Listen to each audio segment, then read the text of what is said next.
बहुत समय पहले की बात है। एक बहुत ही सुंदर वन था जिसमें गुनगुनी चिड़िया अपने दो बेटों के साथ रहती थी। उसी वन में सभी पक्षी अपने परिवार के साथ रहते थे। उन्हीं पक्षी के बीच एक कौआ और कोवी रहते थे जो बहुत ही दुष्ट थे। गुनगुनी चिड़िया के दो बेटे थे। एक का नाम था लालू और दूसरे का नाम पीयू था। लालू बहुत ही समझदार था और वह मम्मा का हर एक बात मानता था, और पीयू बहुत ही शरारती था जो अपनी मम्मा का एक भी बात नहीं मानता था। सुनो बच्चों, आज आप दोनों हमारे साथ चलें। आज हमें दूर वन में फल लेने जाना है। मैं नहीं जाऊंगा मम्मा, क्योंकि मुझे अपना होमवर्क पूरा करने अपने दोस्त के घर जाना है। तुम दिन पर दिन बहुत आलसी होते जा रहे हो। जब मैं तुमसे कोई काम करने के लिए कहती हूँ तो तुम नाटक करके कोई न कोई बहाना बना लेते हो। पीयू भाई, अब मम्मा को परेशान मत करें। जो काम करने के लिए मम्मा कह रही हैं, उसे मान लीजिए और हमारे साथ फल लेने चलें। तू चुप कर जा, तू अपने आप को बड़ा ही समझदार समझता है। मेरा यह बेटा बहुत समझदार है। यही तो एक है जो मेरा कहा हुआ हर एक बात मानता है। बहुत ही प्यारा है मेरा लालू बेटा। हाँ, कर लीजिए इसकी तारीफ। आप तो मुझसे प्यार ही नहीं करती हैं। जब देखो मेरा प्यारा लालू बेटा कहती रहती हैं। ऐसा लगता है कि मैं आपका बेटा हूँ ही नहीं। इतना कहकर पीयू गुस्सा होकर जंगल में घूमने चला जाता है। गुनगुनी चिड़िया अपने लालू बेटा को लेकर फल लेने चली जाती है। एकदम ठीक किया तुमने जो अपने मम्मा के साथ फल लेने नहीं गए। यहाँ आओ, मैं तुम्हें कैरम बोर्ड देता हूँ।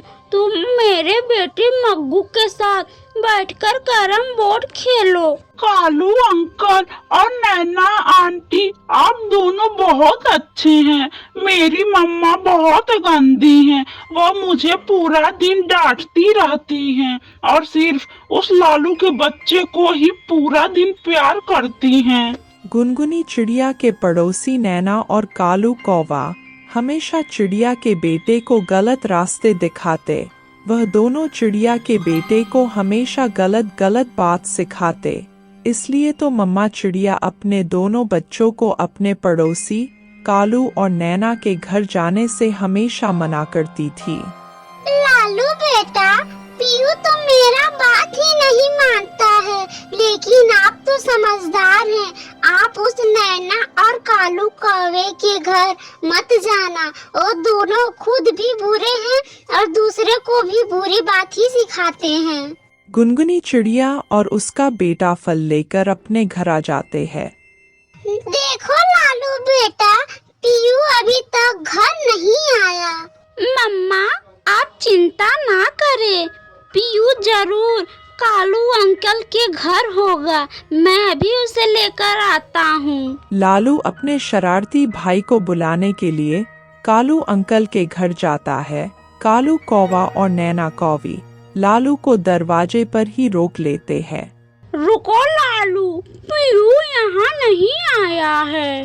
हाँ लालू बेटा, ये सही कह रहे हैं। कालू अंकल और नैना आंटी, मैं आते वक्त जंगले से अपने भाई को देख लिया हूँ। वो आपके घर में बैठकर कैरम बोर्ड खेल रहा है आपके बेटे के साथ। लालू इतना कहकर नैना के घर के अंदर चला जाता है। ओ महाराजा, तुम यहाँ आराम से बैठकर कैरम बोर्ड खेल रहे हो और वहाँ मम्मा तुम्हारे लिए परेशान हो रही है। झूठे, तुम और तुम्हारी मम्मा दोनों ही झूठे हो। मम्मा मुझसे प्यार ही नहीं करती। वो मेरे लिए कभी नहीं परेशान होती हैं। तुमने मम्मा को मेरे खिलाफ उनका कान भर दिया होगा। पीयू, तुम्हारा ये भाई बहुत चालाक है। पूरा दिन तुम्हारी मम्मा को तुम्हारे खिलाफ उनका कान भरता रहता है। तुम्हें मम्मा बुलाई है, चलो मेरे साथ, अब घर चलो। मैं अभी घर नहीं आऊंगा, तुम जाओ, मैं इस खेल को पूरा खेल के ही घर आऊंगा। अपने भाई से इस तरह का बात सुनकर लालू घर चला जाता है। मम्मा मम्मा, वो नहीं मान रहा है, मैंने उसे बहुत समझाया, मगर आजकल वो कालू अंकल और नैना आंटी का बेटा बना हुआ है। आने दो उसे, आज तो मैं उसे अच्छे से समझाऊंगी। थोड़ी देर बाद पीयू घर आ जाता है, लेकिन गुनगुनी चिड़िया उसे कुछ नहीं बोलती है। किचन में फल रखा है, उसे खा लो। मेरे लिए सड़ा हुआ फल रखा होगा और लालू ने सभी अच्छे फल खा लिए होंगे। चुपचाप फल खा लो और सो जाओ, हम पहले से ही बहुत थके हुए हैं, हमें आराम करने दो। सभी सो जाते हैं। आधी रात हो जाती है और बाहर तेज तूफान और बारिश होती है। बादल के गरजने से और बिजली चमकने से जंगल के सभी पक्षी डर जाते हैं। पीयू की नींद भी खुल जाती है। पीयू के सर में बहुत तेज दर्द हो रहा था। कुछ देर तक वह चुप रहता है, मगर तब वह अपने मम्मा से कहता है, मम्मा मम्मा, मेरे सिर में बहुत तेज दर्द हो रहा है, मुझे नींद नहीं आ रहा है। ऐसा कहते हुए पीयू रोने लगता है। लालू लालू बेटा उठो, देखो भाई के सिर में दर्द है। मेज पर जो बॉक्स रखा हुआ है उसमें सिर का दवा है क्या? लालू उठता है और मेज पर रखे बॉक्स को खोलता है। नहीं मम्मा, सिर दर्द का दवा नहीं है इस बॉक्स में। मेरे सिर में बहुत तेज दर्द हो रहा है, जैसे लग रहा है मेरा सिर अभी फट जाएगा। मम्मा मम्मा, आप कुछ करो ना, नहीं तो मैं मर जाऊंगा। गुनगुनी चिड़िया जंगले से बाहर देखती है। बाहर तेज बारिश और आंधी चल रही थी।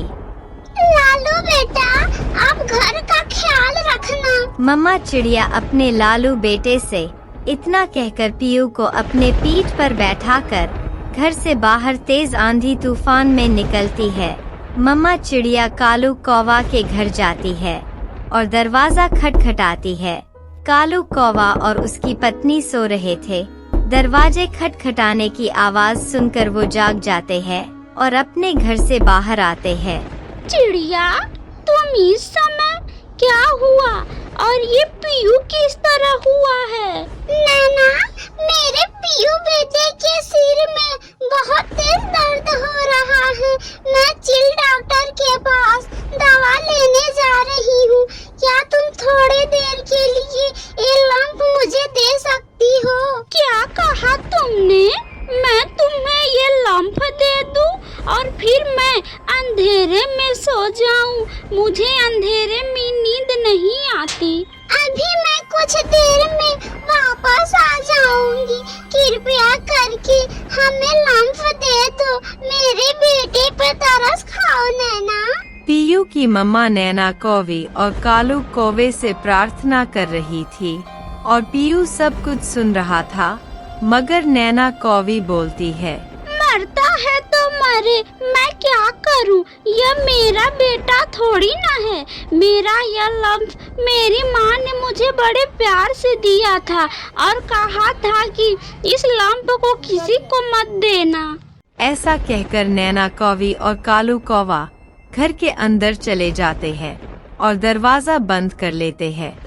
मम्मा मम्मा, अब हम कैसे जाएंगे?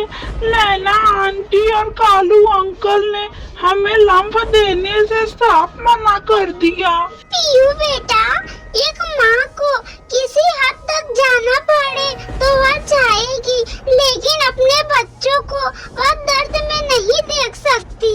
गुनगुनी चिड़िया अपने बेटे को लिए अंधेरे में जाती है। एक बार तेज आंधी उसे पीछे धकेल देती है, मगर चिड़िया पूरा जोर लगा के फिर सीधे रास्ते पर जाती है। मम्मा चिड़िया तेज बारिश और तूफान का सामना करते हुए उड़े जा रही थी। पीठ पर बैठा पीयू अपने मम्मा को देख रहा था। उसके आँख में आंसू आ जाते हैं। कुछ आंसू दर्द के थे और कुछ आंसू अपने मम्मा को ऐसे मुसीबत में उड़ते हुए देखकर थे।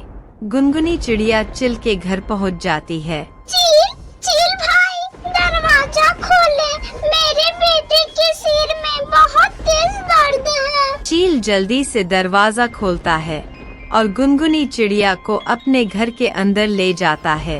मेरे पास दवा तो है, मगर इसे सर में लगाने से पहले इसमें एक बर्फ का टुकड़ा मिलाना होगा। मेरे पास इस समय बर्फ नहीं है। चील भाई, मुझ पर तरस खाए, मेरे बेटे को कुछ देर के लिए अपने घर में रख ले। मैं जा रही हूँ बर्फ की पहाड़ी पर बर्फ का टुकड़ा लाने। चील मान जाता है और मम्मा चिड़िया पहाड़ी पर बर्फ का टुकड़ा लेने जाती है। ठंड होने के कारण मम्मा चिड़िया कांपने लगती है, मगर गुनगुनी चिड़िया ठंड का परवाह नहीं करती है। वह बर्फ का टुकड़ा लेकर चील के घर वापस आती है। अरे चिड़िया, तुम्हें तो ठंड लग गई है। मैं ठीक हूँ चील भाई, बस बर्फ के कारण ठंड लग गया है। मम्मा चिड़िया जितनी मुसीबत से आई थी उतने ही मुसीबत से पीयू को लेकर घर वापस जाती है। लालू भी अभी तक जाग रहा था, अपने भाई और मम्मा का इंतजार कर रहा था। घर जाकर गुनगुनी चिड़िया बर्फ में से थोड़ा बर्फ का टुकड़ा चील डॉक्टर की दी हुई दवा में मिलाकर पीयू के सर पर लगा देती है। सर में दवा लगने से थोड़ी देर बाद पीयू का सर ठीक हो जाता है। मम्मा, मेरा सर ठीक हो गया और आप दोनों भी सो जाएं, रात बहुत हो गई है। सुबह हो जाती है, मगर गुनगुनी चिड़िया अभी तक सोकर उठी नहीं थी। लालू और पीयू सोकर उठ जाते हैं। लालू भाई, मम्मा को आप जगा दें, सुबह हो गई है। अरे बेवकूफ, जाओ तुम मम्मा को जगा दो, मम्मा कुछ नहीं कहेंगी। जाकर मम्मा को जगाकर उनसे बात कर लो। पीयू डरते हुए अपनी मम्मा को जगाता है। मम्मा, मुझे माफ कर दे, मुझसे गलती हो गई, प्लीज मम्मा मुझे माफ कर दे। मम्मा चिड़िया भी नींद से उठ जाती है। क्या हुआ पीयू बेटा, कहीं फिर से तो नहीं आपके सर में दर्द होने लगा? पीयू फूट फूट कर रोने लगता है। उसको अपनी गलती का एहसास हो गया था। सब झूठे हैं, सब रिश्ते नाते झूठे हैं, कोई किसी का नहीं है यहाँ पर सिवाय मम्मा और पापा के। मम्मा मुझे माफ कर दे। रात जो मैंने देखा सुना वो कोई और नहीं कर सकता। आपने मेरे खातिर बर्फीले पहाड़ी पर गई और आंधी तूफान का सामना किया, मगर मैंने आपकी कभी कदर नहीं की। मुझे यह महसूस हो गया है कि मम्मा और पापा की जगह कोई नहीं ले सकता। गुनगुनी चिड़िया पीयू को सीने से लगा लेती है और उसी दिन से पीयू सही रास्ते पर चलने लगता है और हमेशा अपनी मम्मा के साथ रहता है। उसके बाद सभी लोग खुशी खुशी रहने लगते हैं।